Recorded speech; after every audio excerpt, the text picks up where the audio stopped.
3 Memphis first responders fired and 2 more police officers relieved of duty as the investigation into the death of Tyre Nichol widens. Now Nichol's family is calling for all of those involved to be fired and prosecuted. And as the fallout continues, police departments across the country have been on alert for possible unrest that could arise from peaceful public protests, as we have seen across the country, including Baltimore, Maryland, a city familiar with unrest following the death in 2015 of Freddie Gray. And joining us now is Baltimore's Mayor Brandon Scott, who's been serving that community since 2020. Mr. Mayor, thanks very much for being with us. Appreciate it. See you again. We saw you on ABC News Live Prime on Friday evening after the release of the footage, and we heard you speak about why, you weren't surprised that black officers were involved in this particular incident. I just want to go back to that, play a little bit of it. Here's a bit of what you had to say. I think that we have to have a deeper thought about what systemic racism looks like.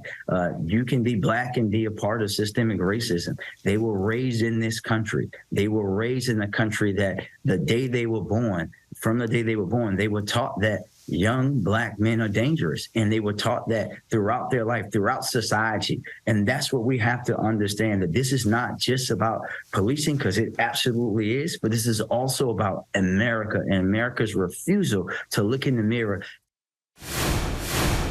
That's the hardest thing sometimes, look in the mirror. And Mayor, I want to ask you that as a leader and as a practical mayor. You got to fill the potholes. You got to address this problem. The issues that you're talking about there, they're so deep, aren't they? They're so buried in our hearts and in our society. How do you get at those? Well, you have to do the tough work. And when you're trying to be a policymaker, we need elected officials who are unafraid to do the right thing, not the popular one, even if it means they're unelected, but also to do things that are not going to come to fruition in their term in office. When you're dealing with systemic racism and the practice and policies, with the redlining that was started here in Baltimore, blockbusting, all of these things, the person that starts them, that policy change, that deep work into making sure that we don't operate that way anymore, they're not going to benefit from it politically. But when you're serving not just for those who can vote for you today, but those who are following behind you. That's who we need. We need folks to have the courage. We as a country need to have the courage to deal with this tough issue that we have never really wanted to talk about. We've always tried to make it go away quickly, just like they did after the murder of George Floyd. Make it go back in the back burner. No, it needs to be front and center, because racism, systemic racism, inequality, injustice in this country when it comes to race, and particularly black people, has always been at the forefront for us. We need to be at the forefront for everyone else. So, Mayor, back in 2017, Memphis Mayor Jim Strickland celebrated the hiring of the largest class of officers since 2010, and that included Desmond Mills Jr. at the time, one of the officers that has been fired. Mayor Strickland said that the #1 thing is that he can do as mayor is to increase the number of police officers out on the street. From your experience, does the number of officers actually correlate to safety in communities? Have you seen that in Baltimore? Well, I think that when we talk about that, right, we have to understand that public safety, violence, gun violence is a public health issue.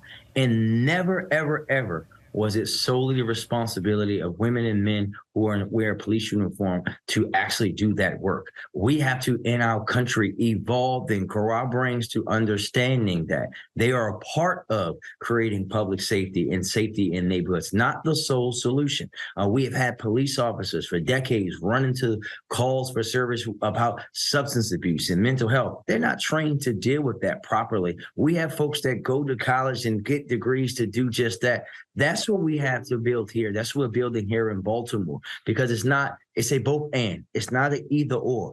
And if you grew up in a neighborhood like mine where I saw people get shot, the first time I saw someone get shot, I wasn't even 7 years old. You understand that we need police focused out on the streets on the people that are carrying illegal guns in our communities, shooting and robbing people. Here in Baltimore, with 500 less police officers that we had in 2014, we actually took more guns off the street and made more gun arrests because we're freeing our officers up to focus on those people. But at the same time, we are growing our community violence intervention ecosystem with programs like Safe Streets, where we pay folks who used to be violent to go out and intercede in that violence. We're doing partnership with folks like We Are Us, people, men in Baltimore who want to get involved in their own community and solve those problems. We're leading the way with our 911 call diversion, where we send behavioral crisis response folks out to those calls. It's all of the above. And at the same time, we're doing it in a city in partnership with our school system in our state that's built or renovated more new schools than any major city in the country.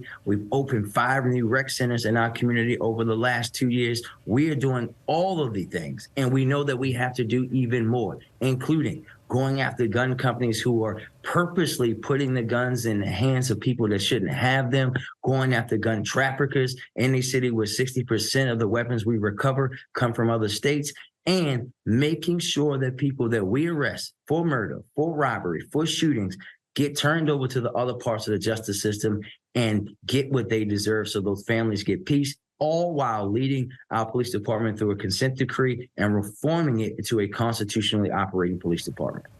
You know, Mayor Scott, the way you just described that all of the above approach, that it has to be multi-pronged to get at the various aspects of the problem, it sounds logical, right? It sounds like the right approach. What do you make of these specialized units, like the now disbanded Scorpion unit, that was supposed to focus on those most violent areas, those areas most vulnerable to violence, those groups which are, you know, targeting others with violence?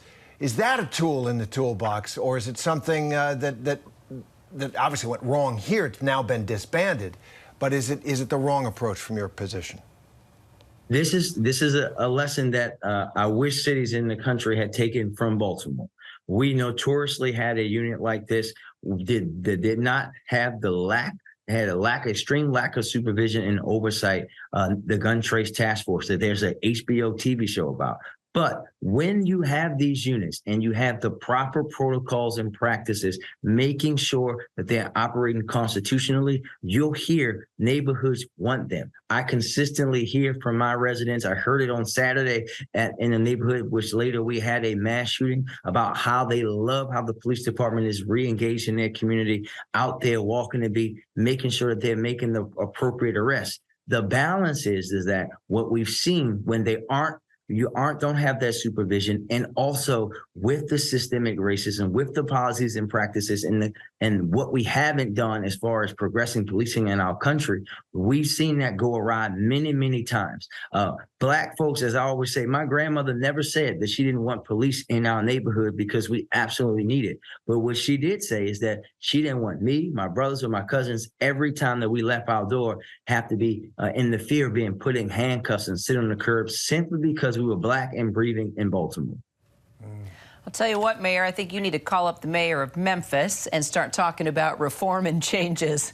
Mayor Brandon Scott, appreciate your time. Hope you'll come back. Thank you. Thank you very much. Hi, everyone. George Stephanopoulos here. Thanks for checking out the ABC News YouTube channel. If you'd like to get more videos, show highlights, and watch live event coverage, click on the right over here to subscribe to our channel. And don't forget to download the ABC News app for breaking news alerts. Thanks for watching.